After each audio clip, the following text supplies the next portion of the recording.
পয়গম্বর সুলাইমান আলাইহিস সালাতু ওয়াস সালামের একটা প্রসিদ্ধ ঘটনা আসছে। পয়গম্বর সুলাইমান আলাইহিস সালাতু ওয়াস সালামকে ডেকে বলেন, ওগো পয়গম্বর, আজ থেকে 3 দিন পূর্বে জিব্রাইল আমার কাছে, আজরাইল আমার কাছে এসে বলেন, আয় আল্লাহর বান্দা, আজ থেকে 3 দিন পর তোমার অমুক জায়গায় দুনিয়া থেকে বিদায় হয়ে যাইবা। তোমার জন্য লিপিবদ্ধ করা হয়েছে, মৃত্যুর জায়গা লিখে রাখা হয়েছে। আয় পয়গম্বর, আপনি আমাকে এই জায়গা থেকে, আপনি তো এমন একজন বাচ্চা, আল্লাহ তাআলা এমন 2 জন বাচ্চাকে দান করেছেন, মুসলমান বাচ্চা, যিনি সমস্ত রাজত্বের বাদশাহ ছিলেন। সুবহানাল্লাহ বলেন। যিনি সমস্ত গোটা জাহানের বাচ্চা ছিলেন। সুবহানাল্লাহ। একজনের নাম হলো বাদশা যুলকারনাইন, 2 নাম্বার বাদশা সুলাইমান আলাইহিস সালাতু ওয়াস সালাম। বাদশা সুলাইমান আলাইহিস সালাতু ওয়াস সালাম শুধু মানুষের পয়গম্বর নয়, বাদশা সুলাইমান শুধু মানুষের ভাষাই বুঝতে পারে তা নয়, আল্লাহর পয়গম্বর মুহাম্মদুর রাসূলুল্লাহ সাল্লাল্লাহু আলাইহি ওয়াসাল্লাম বলেন, বাদশা সুলাইমানকে আল্লাহ তাআলা এত শক্তি দান করেছেন, আল্লাহ তাআলা সমুদ্রের নিচে মাঝে কথাগুলো বলে, গর্তের যে পিপিলিকা কথাগুলো বলে, আসমানের যে সমস্ত পাখিগুলো কথা বলে, সবার ভাষা বোঝার মতো আল্লাহ তাআলা শক্তি তাকে দান করেছে। সুবহানাল্লাহ। পয়গম্বর সুলাইমান আলাইহিস সালাতু ওয়াস সালাম শুধুমাত্র পশু পাখির কথা শুনতেন এমন নয়, শুধুমাত্র তাদের ভাষা বুঝতেন এমন নয়, আল্লাহ তাআলার ফেরেশতাও আল্লাহ তাআলার পয়গম্বর সুলাইমান আলাইহিস সালাতু ওয়াস সালামের কথোপকথন অনুযায়ী চলতেন। জিনের বাদশা পয়গম্বর সুলাইমান আলাইহিস সালাতু ওয়াস সালামকে ডেকে বলেন, ওগো পয়গম্বর, আপনি শুধু মানুষের নবী নন, আপনি তো আমাদের জিনের নবী। সুবহানাল্লাহ বলেন। কারণ পয়গম্বর সুলাইমান আলাইহিস সালাতু ওয়াস সালামকে ডেকে বলেন, ওগো পয়গম্বর, আপনি শুধু মানুষের নবী নয়, আপনি শুধু মাখলুকের নবী নয়, আপনি আমাদের নবী। আপনি যা হুকুম করবেন, আপনার হুকুমের গোলামি করতে আমরাও রাজি হয়ে আছি। কিতাবের মধ্যে লেখা হয়, পয়গম্বর সুলাইমান আলাইহিস সালাতু ওয়াস সালামের ডান পাশে ফেরেশতারা ছিলেন 300। কয়শো? যারা বলেন না কয়শো? আর বাম পাশে ছিলেন 300 এমন জিন যারা গুরুত্বপূর্ণ সহকারে গুরুত্বের সাথে পয়গম্বর সুলাইমান আলাইহিস সালাতু ওয়াস সালামের ইত্তেবা করত, অনুসরণ করত। এমন একটা সিংহাসন নিয়ে ঘটনা, প্রসিদ্ধ ঘটনা, এমন একটা সিংহাসন নিয়ে যখন বাতাসের সাথে যখন উঠতেছে, এমন মুহূর্তে একটা কৃষক পাশনটা নিয়ে, পাশন যেটাকে বলা হয় ক্ষেত খামারে কাজ করতে গিয়া পাশনটা ব্যবহার করা হয়, পাশনটা একটা কর্নারের মধ্যে গাইতে দিয়া মাটির মধ্যে রেখে দিয়া আসমানের দিকে তাকা দেখে বাতাসের সাথে শূন্যের সাথে পয়গম্বর সুলাইমান একটা সিংহাসন নিয়ে উঠতেছে। সুবহানাল্লাহ বলেন। এই যে আপনারা যেমন করে সুবহানাল্লাহ বললেন, এমন করে কৃষকটাও একবার সুবহানাল্লাহ বলছে। আর কৃষকটার আওয়াজ পয়গম্বর সুলাইমান আলাইহিস সালাতু ওয়াস সালামের কর্ণ করে চলে গেছে। পয়গম্বর সুলাইমান সিংহাসনকে ডাক দেয়, এই সিংহাসন থাম, আমার ওই কৃষকের সাথে আমাকে একটু সাক্ষাৎ করায় দাও। আয় সিংহাসন শোন, আমি তার সাথে একটু সাক্ষাৎ করতে চাই। এবার পয়গম্বর সুলাইমান আলাইহিস সালাতু ওয়াস সালাম কৃষকের সম্মুখে নাযিল হয়ে গেলেন। ওই মুহূর্তে কৃষক তাকায় দেখে, হায় হায়, সুবহানাল্লাহ বলার কারণে পয়গম্বর সুলাইমান আলাইহিস সালাতু ওয়াস সালাম আমার সম্মুখে দাঁড়ায় গেছে। না জানি আমি কোন ভুল করে বসলাম, এমন হইতে পারে আমাকে তো দুনিয়া থেকে বিদায় করেও দিতে পারে। পয়গম্বর সুলাইমান আলাইহিস সালাতু ওয়াস সালাম কিভাবে বুঝতে পারলো আল্লাহর পয়গম্বরকে আল্লাহ তাআলা এমন করে ক্ষমতা দিয়েছে, কোন ব্যক্তি যদি হালকা একটু আস্তে আস্তেও যদি একটা কথা বলতো, এই কথা বাতাসের সাথে লাগাইয়া পয়গম্বর সুলাইমান আলাইহিস সালাতু ওয়াস সালামের কানে পৌঁছায় দিতে। সুবহানাল্লাহ। পয়গম্বর সুলাইমান আলাইহিস সালাতু ওয়াস সালাম কৃষকের সম্মুখে যখন হাজির হলেন, এবার কৃষক কাঁপতে কাঁপতে ডাইকা বলেন, পয়গম্বর, আমি তো আপনার সাথে কোনো বেয়াদবি করি নাই গো পয়গম্বর, তবু আমি আপনাকে বলতে চাই গো পয়গম্বর, আমার যদি কোনো ভুল হয়ে থাকে আপনি আমাকে মাফ করবেন। এবার পয়গম্বর সুলাইমান আলাইহিস সালাতু ওয়াস সালাম ডাক দিয়ে কয়, আই কৃষক বাবা শোনো, তুমি যে একটা উচ্চারণ করছো আমার সিংহাসন দেখা, তুমি কি উচ্চারণ করছো তুমি কি আমাকে একটা বার শোনাইবা? সুবহানাল্লাহ বলেন।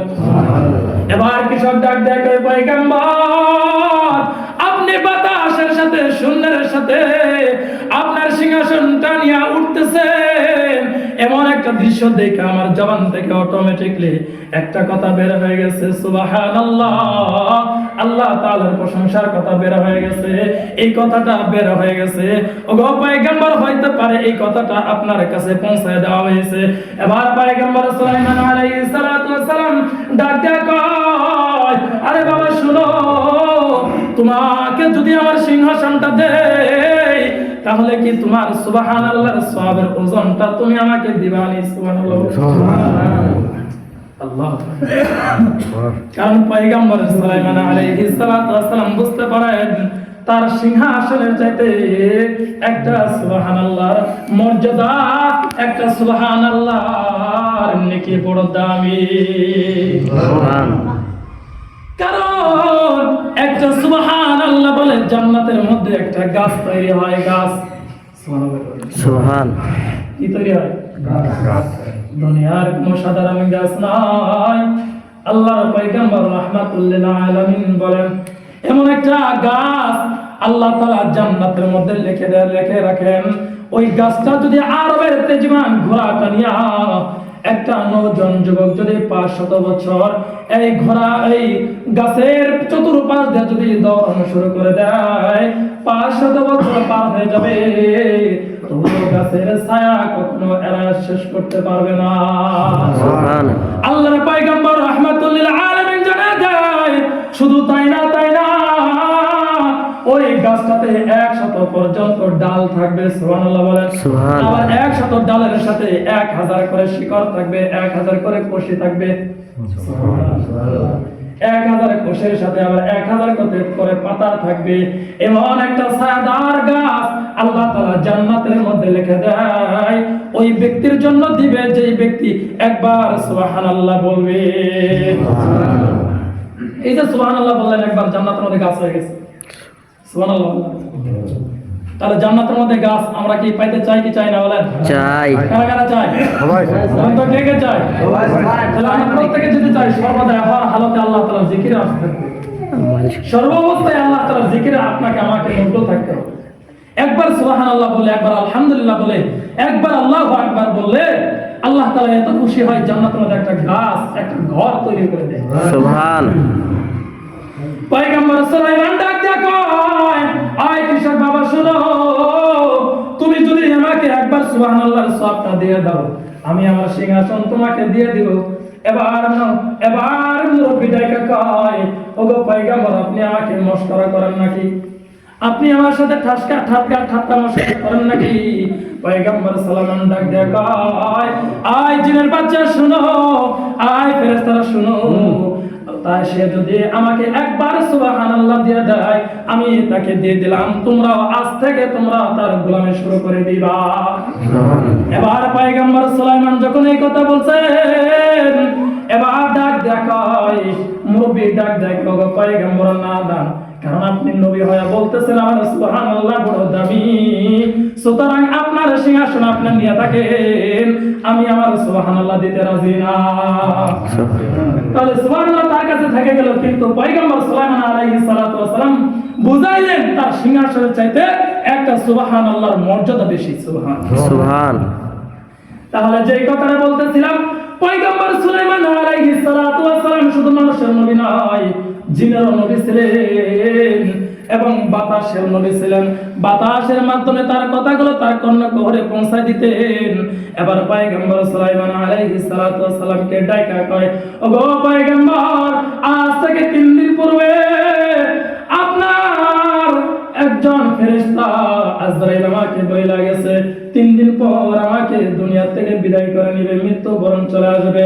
ওগো পয়গম্বর, আমি এই জায়গায় থাকতে চাই না, আমাকে আপনি আপনার জিনের বাদশাকে দিয়ে পৌঁছায় দেন অমুক এলাকায়, যেন আমাকে আজরাইল যেন দেখতে না পায়, আমার কাছে যেন আজরাইল পৌঁছতে না পারে গো পয়গম্বর, আপনি একটু ওই এলাকায় আমাকে একটু পৌঁছায় দেন।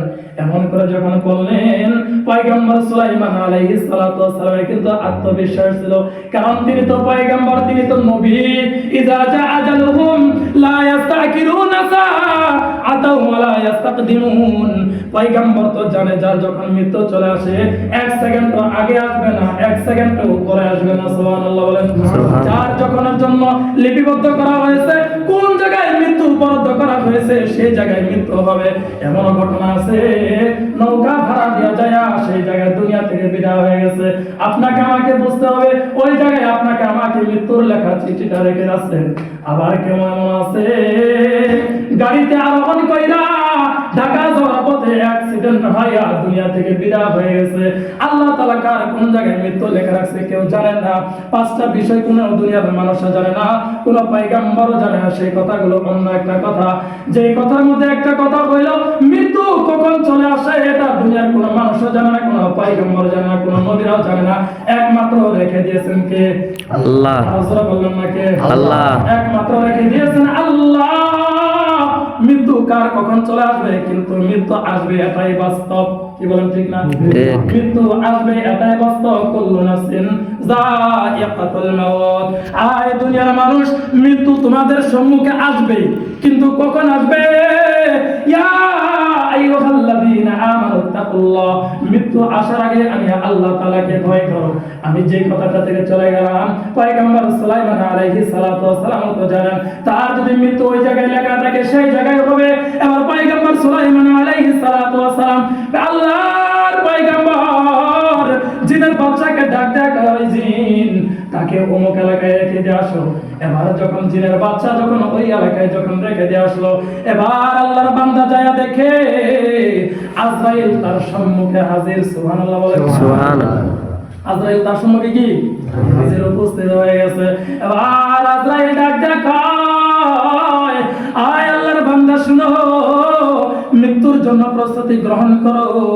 এবার আল্লাহর বান্দা ডাক দেয়া কয়, যে কারণে মৃত্যু থেকে বাঁচার জন্য আমি সেখান থেকে পলায়ন কইরা আমি অন্য এলাকা পর্যন্ত পৌঁছে গেলাম, আমি যায়া দেখি সেই পর্যন্ত আজরাইল হাজির হয়ে গেছে। কারণ দুনিয়া থেকে আপনি আমি যতই পলায়ন করার চেষ্টা করি, মৃত্যু আপনাকে পিছু ছাড়বে না। মৃত্যু কিন্তু